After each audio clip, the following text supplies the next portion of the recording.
pour les trois.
ayca gayen comme ni ma la ko waxee woon ba tey ñoo ngi Daaru Salaam ànd ak ñoom ci seen final gi ñuy waaj final gu rëy frère ñu ngi lay nuyu. waaw ñu ngi lay siyaar bu baax a baax. waaw di la jox sa waaj. sant yàlla alhamdulilah. mel ni supporter nga wala dirigeant wala joueur. waaw lépp laa man.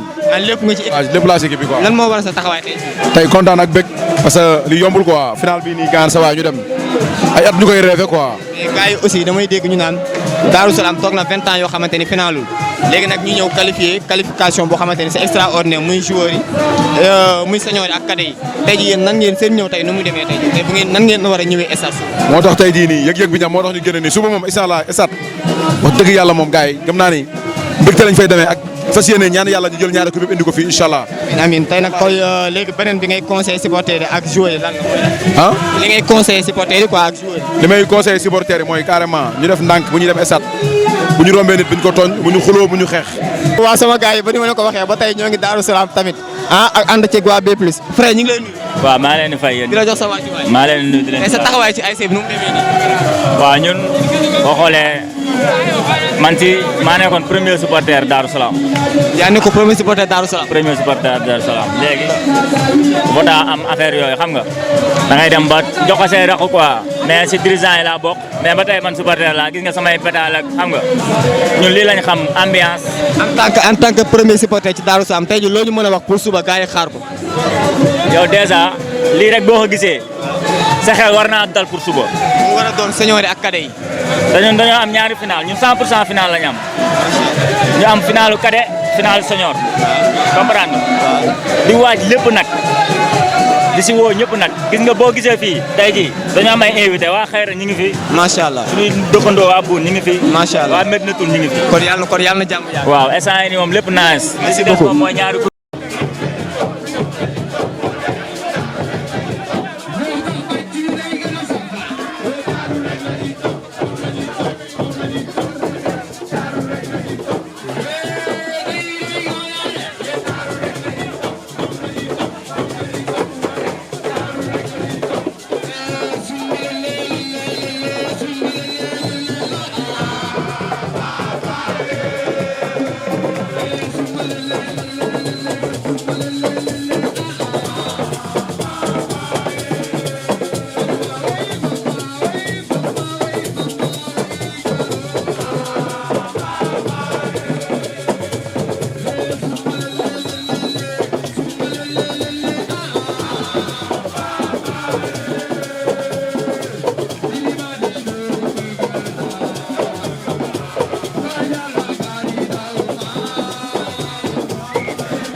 mais affaire yaa ngi gën a neex quoi na dama taxaw ak président supporter yi frère ñu ngi lay nuyu di la ziar tey waa B+ ñoo leen seesi woon ci final gi ngeen di waaj diggante yéen ak seen diggante xaw ma ñan daal tey lan mooy sa taxawaay tey. ñun ak Arafat la quoi. yéen ak Arafat quoi. waaw tey sa taxawaay en tant que président supporter. waaw di calmer samay supporters rek. di leen wax rek ñu dem. xam nga football si jàmm yàlla may ñu ndam si kaw Arafat ñu ñibbi si waat si jàmm quoi. Arafat tamit nag xam ne ñoom bon. waa àll ba la ñu tuddee bu ñu ñëw stade suba dinañ gis waa àll bi dëgg-dëgg dinañ leen gis. nee na Arafat bu ñu ñëw suba stade dinañ gis waa àll bi ci biir loolu noonu tey jii ma dégg gars yi naan Darou Salam toog na 20 ans yoo xamante ni jëlu ko ngeen qualifié nag ci qualification bu extraordinaire muy senior ak cadet yi tey jii suba lan nga mën a wax gars yi ñu xaar ko. waaw ñu xaar rek parce que ku toog 20 ans mosoo dem final yàlla dogal nga dem final ah mais du yomb yàlla ñu yàlla jàppale rek ñu jël ko parce que tamit ku toog 20 ans demoo demi final nga dem ba demi final dem final ah yow kay lu si topp kay mooy yàlla dimbali la nga jël coupe bi rek. ah kon yàlla na leen yàlla dimbali ngeen jël coupe bi conseil bi ngay sànni jeunesse bi am ci nawetaan ci fol mel ni ban conseil nga mën a sànni jeunesse Sénégal ak jeunesse su banlieue.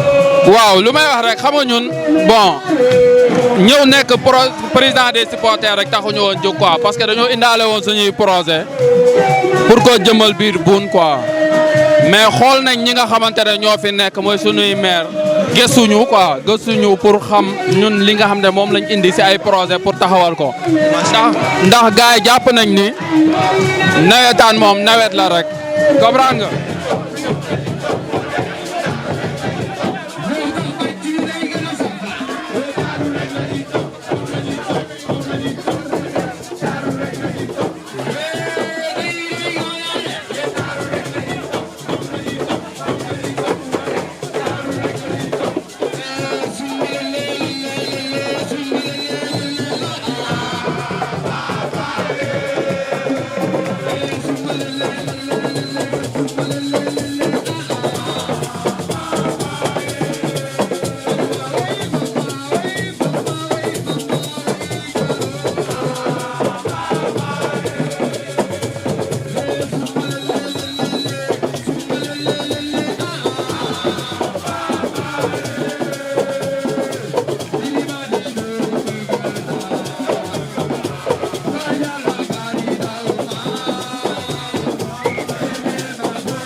ñi ngi si B+ ñuy dawal le président de l'ASC Darou Salam muy le président Mbalo Guerre ak son collègue son ami son trésorier Ndiasse Ndiaye les gars yi dañoo gis que ni c'est la première fois dans une finale ñu def benn innovation challenge léegi ñëw ba si tey ngeen def comme si que ni da ngeen jël finale ba pare quoi léegi ñu njëkkee si le trésorier laaj ko moom lan moo si xalaatam.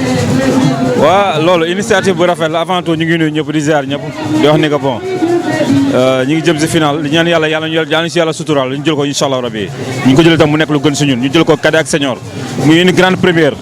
Darou Salam ñu ko créé ça fait presque 20 ans c'est la première fois mu atteindre phase finale en phase terminale muy finale donc ci ñaan yàlla suturaal ñu si donc bi ñu gisee loolu nag ñu ne pourquoi pas ñu def benn son bi mu génne nag muy def buzz gars yi léegi nañ def challenge bi ñu def si ay prime franchement jàll na ñu gis ni booy waaw filmé nañ ko challenge mi ngi jàll donc sant nañ bu baax quoi quartier bi génn jeunesse bi génn jeunesse Darou Salam ñëpp génn nañ donc ñu si kontaan bu baax a baax a baax xam nañ lii dafa rafet mag ndaw xale ñëpp génn ñu bokk kontaan ñu ñëpp xamante lii kenn amul fayam donc ñu boole si primé suñu ay ci raq yi nga xamante ni soxna yu taar yu rafet yi def ci ay challenge yu rafet donc c'est bien ñu ñëw wane leen quartier bi ñu xamal leen ñu primé leen loo xamante ni c'est loo xamante ne xeeb nañ ko nag waaw kontaan nañ si bu baax a baax. mais comment ça c'est pour la première pour ASC Darou Salam doo ko dem final mais dafa mel ni benn ASC boo xam c'est un ASC expérimenté ba tey kaa jël ba pare c'est la première. dañuy liggéey on a une groupe bi nga xamante ni ñi fi nekk ñoom ñoo foowandoo ñoo fubalandoo cadet ñoo rampendoo ba ñëw nekk ay dirigeant ñu fekk ay grand ñu dem ba seen temps jeex ñu ñëw jël suñu temps ñu boole na nekk benn bokk ndey bokk bàyyi di xàccandoo di dóorandoo amul dara luy fuité suñu biir ñu géré ko philosophie ñu géré ko ak professionnalisme ba fi ñu egsi nii tey du hasard parce que luñ ko liggéey ça fait 2 ans ñu ngi koy liggéey donc bu ñëwee ñu atteindre phase finale bi di phase terminale bi muy finale bi ñu ñëw cadet ak senior qualifié donc ñu war ko jouer demain incha allah bi donc loolu dañoo tëddoon di nelaw liggéey travail de longue date la donc yàgg na loolu ñu siy liggéey yàlla def na nag résultat am na alhamdulilah quoi ñu ñaan yàlla na suturaal ñu si incha allah. amiin merci monsieur le trésorier. lu yëngal lu ne nag lu ko yëngal moo ko ëpp doole donc dañuy dal ki nga xam mooy le président moom instant boo ko gisee xam ne il est jovial comme si que ni moom dañ ni ko coupe bi yaa ko moom ak sa innovation bi nga xam moom lañ def président lan ngay wax. waaw di sant di gërëm rek sant waa Darou Salam yëpp di sant staff yi nekk fii xam nga parce que c'était pas facile quoi 20 ans ngay topp si benn mbir tey yàlla def tey xam nga nga egg si fii li naan final fête rek ça sa fête moo waral lii quoi benn sang. dafa mel na ngaa yenu ndam li ba pare nii de. non affaire bi dem jëli la rek parce que li ñu liggéey fii pendant 6 mois 7 mois xam nga benn jour bi xam nga dañuy ñëw mottali liggéey bi rek incha allah. lan ngay dénk supporter ak préparation bi ak si woo leen si non violence aussi. non supporter moom dañ leen di wax moom ñu dal xam nga def fair play xam ni Arafat suñuy dëkkandoo loon suñuy naatongoo loon xam nga te nawetaan amul violence amul dara. ñu dem si jàmm ñibbi si jàmm yàlla may ñu ndam si jàmm mu nekk ndam lu sedd guy xam nga ñu ñëw feete ko fi Darou Salam ak staff yëpp rek incha allah. merci monsieur le président.